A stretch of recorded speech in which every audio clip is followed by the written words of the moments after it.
This channel does not promote any violent, harmful, or illegal activities. All content provided by this channel is meant for an educational purpose only. Top quality और consistent performance के लिए सिर्फ silver pumps नाम याद रखना। বিহারে খসড়া voter লিস্টে ব্যাপক গরমিলের অভিযোগ, সংসদে সরব হওয়ার প্রস্তুতি কংগ্রেস সহ বিরোধীদের। আমরা এই নিয়ে আরো বিস্তারিত জানবো, আমরা কথা বলবো। জ্যোতির্ময় কর্মকার রয়েছেন আমাদের সঙ্গে, আমি সরাসরি চলে যাবো জ্যোতির্ময়ের কাছে। জ্যোতির্ময়, নির্বাচন কমিশনের তরফ থেকে বলা হয়েছে যে খসড়া ভোটার তালিকা প্রকাশ করা হয়েছে সেটা নিয়ে এখনো পর্যন্ত সেরকম কোনো অভিযোগ জমা পড়েনি। এদিকে বিরোধীরা তারা ঘর গোছাচ্ছে যে সংসদে সরব হওয়ার জন্য, ইতিমধ্যেই তারা প্রস্তুতিও সেরে ফেলেছে। দেখো, মনিক্কম টেগর কংগ্রেসের সাংসদ, তিনি একটি মুলতবি প্রস্তাব জমা দিয়েছেন, যে মুলতবি প্রস্তাবে তিনি ব্যাপক গরমিলের অভিযোগ করেছেন। কি গরমিলের অভিযোগ?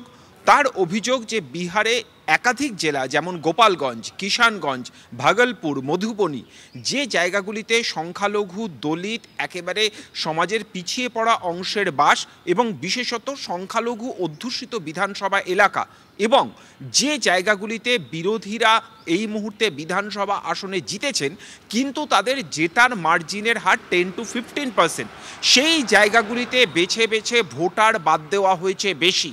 একেবারে পার্সেন্টেজ ধরে ধরে এই প্রত্যেকটা জেলার কথা উল্লেখ করে মনিক্কম টেগর তিনি মুলতবি প্রস্তাব জমা দিয়েছেন এবং তিনি বলেছেন যে এই ট্রেন্ড যদি বন্ধ করা না হয় সারা দেশ জুড়ে এই ট্রেন্ডেরই প্রতিফলন হবে এবং বৈধ ভোটারকে বাদ দেওয়া হচ্ছে। অর্থাৎ যে 65% ভোটার বাদ গিয়েছে সেই 65 লক্ষ ভোটারকে তা কিন্তু কোনোভাবেই অবৈধ ভোটারদের বাদ দেওয়া হয়েছে বা মৃত ভোটারদের বাদ দেওয়া হয়েছে এমন সরলীকরণ মানতে নারাজ কংগ্রেস।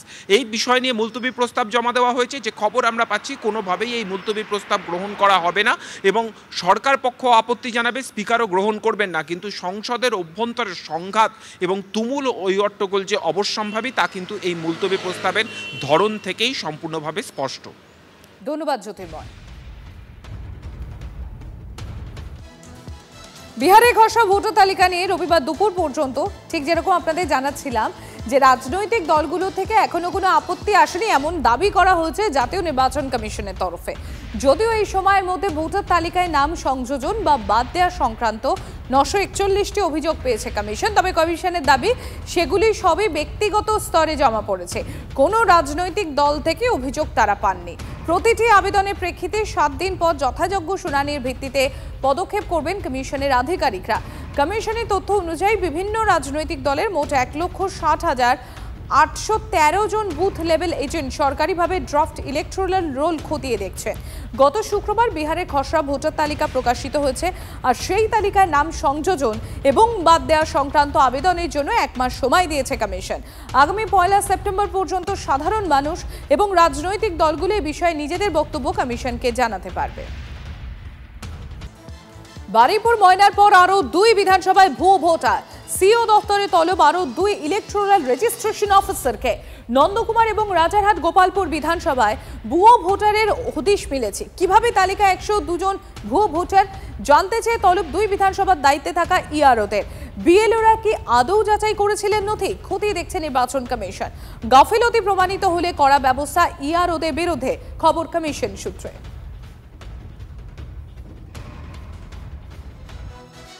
প্রয়াত ঝাড়খণ্ডের প্রাক্তন মুখ্যমন্ত্রী শিবু সোরেন 81 বছর বয়সে শেষ নিঃশ্বাস ত্যাগ।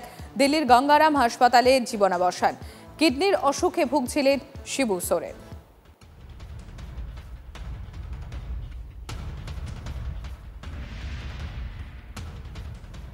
প্রয়াত ঝাড়খণ্ডের প্রাক্তন মুখ্যমন্ত্রী শিবু সোরেন 81 বছর বয়সে শেষ নিঃশ্বাস ত্যাগ।